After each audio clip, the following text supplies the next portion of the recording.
Le crime de Rouletabille, d'après Gaston Leroux. Adaptation, Stéphanie Reynaud et John Mack.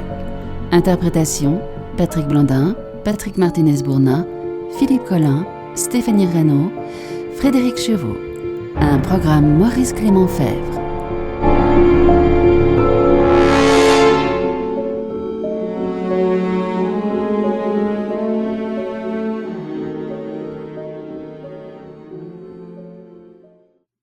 Rouletabille fronça le sourcil, resta silencieux, quelques secondes, puis laissa tomber ces mots. « Mon bon Sinclair, tu es excusable de parler ainsi. » Je rougis car il venait de toucher une plaie vive.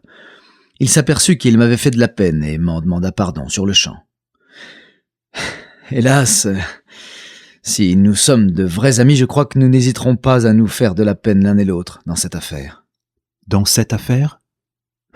Voilà bien un gros mot pour quelques galanteries mondaines auxquelles personne, jusqu'à ton arrivée ici, n'a attaché importance. Ah si, il y a quelqu'un qui a attaché de l'importance à ces galanteries-là. Et qui ? Toi, mon cher, toi. Tu m'as fait venir ici, toi qui as été le premier à mettre la conversation sur ce sujet parce que tu trouvais que je n'y arrivais pas assez vite. Eh bien, c'est exact. Tu as raison, je t'ai fait venir à cause de ça. J'ai voulu que tu vois. Alors ça crève les yeux. Mon pauvre ami. Cette fois, tu vas trop loin. Je ne suis pas encore ton pauvre ami et j'espère bien ne jamais le devenir. Tu vas savoir ce qui se passe, car il ne se passe rien que je ne le sache. Je suis heureux de t'entendre parler ainsi. Rouletabille a toujours su tout avant tout le monde. Tu ne m'étonnes donc pas. Cependant, tu m'excuseras de te demander si tu sais qu'avant le déjeuner dans le bureau, Roland Boulanger s'est saisi de la main d'Ivana et l'a si impatiemment pressé que ta femme a dû le supplier de cesser ses déclarations d'amitié. Oui, je sais cela. Sais-tu que pendant le déjeuner, la botte de Roland est allée chercher sous la table le soulier d'Ivana ? Je ne l'ignore pas. Et que le soir, dans les jardins, devant la terrasse du casino, Ivana a abandonné à Roland cette main qu'elle lui avait ôtée le matin et qu'il a couverte de baisers ? Les misérables. Tu trouves ça risible ? Eh mon Dieu, oui. Tu ne penses pas que je vais pleurer pour des enfantillages pareils ? Si tu connaissais Roland Boulanger, tu saurais qu'il ne peut pas avoir une femme à côté de lui sans se livrer à quelques manifestations plus ou moins extravagantes, mais cela n'a de conséquence que pour celles qu'ils veulent bien. Ah, tout de même, avoue que tu n'es pas tranquille. Car si tu sais tout cela, c'est que tu ne cesses de surveiller ta femme. Je suis tout à fait tranquille et je ne surveille pas ma femme. Si je sais tout cela, c'est que c'est elle qui me renseigne. Ah ah, te voilà bien attrapé, bon Sinclair. Je n'ai plus rien à dire. Eh bien, moi, je vais commencer. Allons faire un tour sur la digue. Il mit son bras sous le mien et j'eus bientôt sa confidence. Tu as dû remarquer que Madame Boulanger était au moins aussi calme que moi ? Elle, la pauvre sainte femme, elle en a tant vu. Eh bien, sache que Thérèse, Ivana et moi, nous avons formé un complot. Celui d'arracher Roland à une mauvaise influence. Tu as entendu parler de Theodora Luigi ? Certes, je suis au courant. Le monde entier, du reste, a été au courant, car il y a cela de bon avec Roland Boulanger, c'est qu'on est toujours au courant de tout. Il y a des femmes qui ne savent pas cacher leur bonne fortune. Il y en a même qui se vantent de celles qu'elles n'ont pas eues. Mais je ne pense pas que Roland... Il est compromettant, mais passons. Alors, vous avez formé un complot. C'est toi qui as eu l'idée de ce complot ? Non. Comment l'as-tu appris ? Tu ferais un bon juge d'instruction, Sinclair. Je ne vais pas jouer au plus fin avec toi. Ah, je t'en prie, c'est grave. Dis-moi bien tout, tout. Il fit quelques pas et se décida. Il m'avoua qu'à Paris, il avait été préoccupé par les façons désinvoltes du professeur et par la patience un peu coquette d'Ivana. Il avait néanmoins une trop grande expérience de l'honnêteté de sa femme pour qu'il pût mettre celle-ci en doute.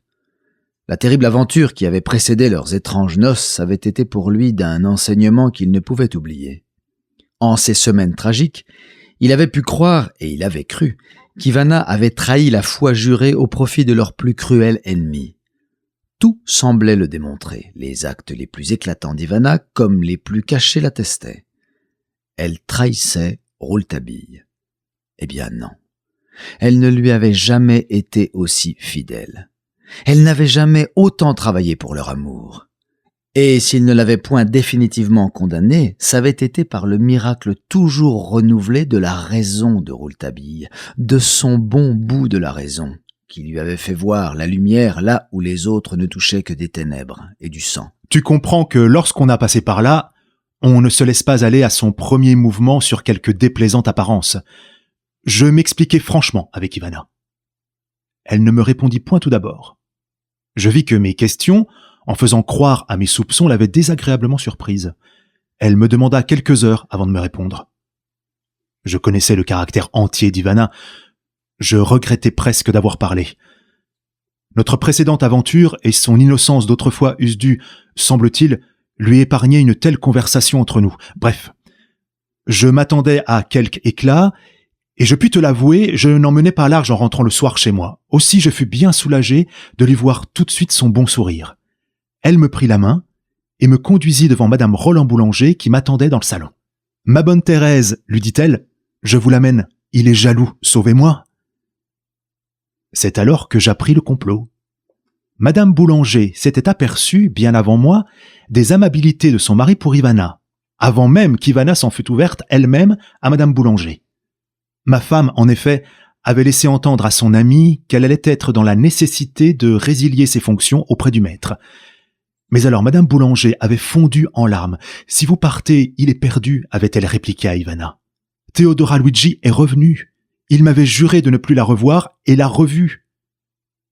S'il n'est point retourné auprès d'elle, c'est qu'il vous aime, mais ne le désespérez pas. » Tu comprends, Sinclair, tu comprends maintenant le jeu terrible, ne le désespérez pas. Je comprends que madame Boulanger est en train de vous sacrifier tous les deux à son mari, à la santé de son mari, à la gloire de son mari. Que ne ferait-elle pas pour son mari ? Elle s'est ouvert le cœur pour lui, elle s'est mise sous ses pieds, elle y mettra le monde. Et ce n'est point le bonheur d'un bon petit ménage comme le vôtre qui l'arrêtera dans son holocauste. Mon cher Sinclair, je voudrais tout de même bien que tu ne me prises point pour un imbécile. Si cette petite histoire était destinée à durer, je te prie de croire que je ne me serais laissé attendrir ni par les larmes de madame Boulanger, ni par les raisonnements altruistes d'Ivana, qui ne voit dans cette aventure qu'un merveilleux cerveau à sauver, et peut-être l'aboutissement heureux et prochain d'illustres travaux sur le sérum de la tuberculose. Ah bien, alors là tu me la bailles bonne. Alors tu vas attendre pour reprendre ta femme que ce monsieur ait découvert le moyen de guérir la tuberculose. Idiot! Nous attendrons simplement que Teodora Luigi soit repartie. Ce qui arrivera avant longtemps. Elle ne quitte plus Henri II d'Albanie. Henri II est pour 3 semaines en France. Dans 15 jours, il rentre dans ses états, et pour longtemps, paraît-il. Nous sommes débarrassés de la poison. Ivana et moi, nous faisons notre voyage en Syrie. Tu vois qu'au fond, tout cela n'est pas très grave. Si tu connaissais mieux Ivana, tu dirais même que ça ne l'est pas du tout. Elle a la tête solide, tu sais. Pour te tranquilliser tout à fait, je te rapporterai la dernière conversation que nous eûmes à ce sujet. Elle se terminait ainsi. C'est Ivana qui parle. « Le jour où tu auras le moindre soupçon, mon petit Zo, fais-moi un signe et nous partons tout de suite. Et Roland Boulanger ne me reverra jamais. » N'attends donc pas d'avoir le moindre soupçon et fais-lui signe tout de suite. Oui, mais elle sera sûre alors que le soupçon, je l'ai eu. Et cela, elle ne me le pardonnera jamais. Oh, les femmes. Qu'est-ce que nous sommes auprès des femmes ? Bon, en somme, résumons. Si tu m'as fait venir ici, c'est moins pour que je te tranquillise que dans le dessein que tu avais de me tranquilliser. Ne raille pas. Il m'avait repris le bras et me le serrait avec une tendresse de frère. Je t'ai fait venir parce que j'ai voulu que tu sois au courant. Et puis parce que j'avais besoin d'avoir près de moi un ami. Non, ne raille pas. Car au fond, vois-tu, je suis triste. Je suis triste sans savoir pourquoi. Car enfin, je ne doute pas d'Ivana. Dans cette affaire, je me suis fait son complice et celui de madame Boulanger, et je devrais en rire. Eh bien, je ne ris pas. Ivana, elle, rit. Et c'est peut-être parce qu'elle rit, vois-tu, que je suis triste. Elle rit avec Boulanger. Elle sourit même à Boulanger, ce qui est pire. Je ne me serais jamais imaginé qu'un homme pût, je ne dis pas souffrir, en tout cas, je ne me l'avoue pas encore, mais être ainsi désemparé devant le sourire de la femme qu'il aime, quand ce sourire s'adresse à un autre homme. Alors je ne sais plus, j'ai le cerveau en miettes, je ne puis plus raisonner. Je te parlais tout à l'heure de la terrible aventure de nos fiançailles, dont je ne me suis tiré que par le raisonnement. Eh bien, Je crois que cela ne m'a été possible que parce que je me suis trouvé aux prises avec des faits brutaux qu'il m'a été loisible de tourner et de retourner sur toutes leurs faces. Mais si j'avais vu Ivana sourire à Golof comme je l'ai vu sourire à Roland Boulanger, je ne sais pas si j'aurais pu mettre bout à bout deux idées. Tu en es là et vous restez. Et oui, car je ne veux pas perdre Ivana. Je dompte une jalousie stupide, indigne d'elle et indigne de moi. Si tu savais comme elle m'aime, tous les sentiments qui m'agitent et dont je te fais part, je les trouve ridicules, odieux, lorsque, sa journée de comédie terminée, elle me presse sur son cœur. Bien, bien. Et je l'embrassai. Au fond, il ne m'avait fait venir que pour cela. Avoir mon affection près de lui. Il n'y avait plus rien à lui dire. Quand nous rentrâmes au chaume, nous trouvâmes Madame Boulanger qui nous guettait.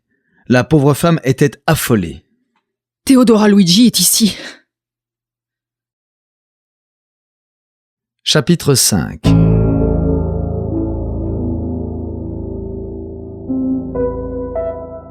Théodora Luigi. Elle nous suivit jusque dans l'appartement des Rouletabille où nous trouvâmes Ivana également inquiète. J'observais bien la femme de mon ami sans en avoir l'air. Certes, elle n'était point dans cet état de fièvre qui faisait trembler Thérèse, mais sous des dehors qui affectaient le calme, je démêlai facilement un trouble que je ne lui avais point vu les journées précédentes. Que le même tourment possédât la femme de Roland Boulanger et la femme de Rouletabille au regard du professeur et de ses frasques amoureuses, je ne pus m'empêcher de trouver la chose assez curieuse en dépit de tout ce que m'avait raconté mon ami. Rouletabille avertit ces dames que je savais tout, et prit sur lui d'annoncer que j'entrais dans le complot. Il souriait, et parlait d'un air dégagé qui me faisait de la peine, à moi qui n'ignorais plus l'anxiété de son cœur. « Ne plaisante pas, Zo. Regarde notre pauvre Thérèse. » Le fait est que notre pauvre Thérèse, tombée au fond d'une bergère, nous montrait une bien pauvre figure. « Elle est ici, et il le sait. Et depuis qu'il le sait, il lui a été impossible de travailler. C'est une feuille du pays qui lui a appris l'arrivée de Théodora Luigi à Deauville. Il est allé, après le déjeuner, s'enfermer dans son cabinet, dont il nous a consigné la porte, à Ivana et à moi, ses collaboratrices quotidiennes. Quand il est sorti, à 5 heures, j'ai pu constater, en examinant son bureau, ses papiers, qu'il n'avait pas écrit une ligne. En revanche, il a consumé une boîte d'égyptienne, dont j'ai retrouvé les bouts brûlés partout, sur le tapis, sous les meubles. À 5 heures, il a commandé qu'on lui sellât son cheval, et il est parti seul, je ne sais où, sans plus se préoccuper de nous que si nous n'existions pas. N'est-ce pas, Ivana ? Ivana, que je ne quittais pas des yeux, ne répondit rien et haussa tristement les épaules, comme si elle compatissait à une peine pour laquelle elle ne pouvait plus rien. Cependant, je la trouvai un peu pâle. Thérèse continuait. Quand il est rentré tout à l'heure, il nous a dit de nous habiller, que nous irions, ce soir, au casino, où il doit y avoir une fête éclatante, dont on parle depuis 8 jours, et à laquelle il était entendu que nous ne mettrions point les pieds à cause de la cohue. Mais voilà, il a changé d'avis. Théodora Luigi y sera. Ah, je m'attendais bien à ce qu'elle le poursuivît jusqu'ici, quoique mes renseignements me donnaient quelque espérance. La présence nécessaire à Paris d'Henri II d'Albanie et la jalousie du prince qui n'admet point qu'elle le quitte un instant. Eh bien, mais voilà une garantie. Vous ne connaissez point les femmes. Hélas, si, madame. Mon pauvre ami, je vous demande pardon. Vous avez été bien malheureux, vous aussi. Vous me comprendrez. C'est vrai qu'il y a des femmes abominables. Et elles disent qu'elles aiment. Elles appellent ça de l'amour. Et elles apportent avec elles la mort. Elles la traînent dans les plis de leur jupe. Et ce sont des femmes fatales auxquelles vous ne résistez pas, vous, les hommes. Tandis que vous détournez le visage d'un honnête sourire. Ma pauvre Ivana, je n'avais plus confiance qu'en toi.